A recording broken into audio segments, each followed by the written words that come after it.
बिस्मिल्लाहिर्रहमानिर्रहीम। अस्सलाम वालेकुम।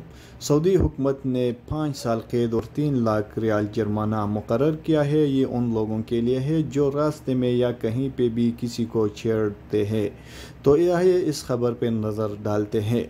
सऊदी पब्लिक प्रोसिक्यूशन ने कहा है कि छेड़खानी पर 5 साल कैद और 3 लाख रियाल जुर्माना की सज़ा मुकर्रर है।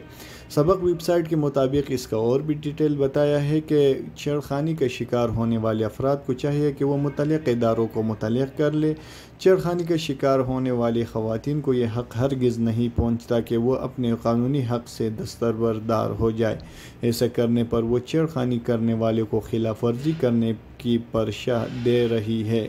इदारे ने कहा है कि ऐसा हर वो शख्स भी छेड़खानी का सज़ा का मुस्तहिक़ होगा जिसने इसकी तरग़ीब दी या मदद की या इस छेड़ने वाले की किसी तरह से भी मदद की है।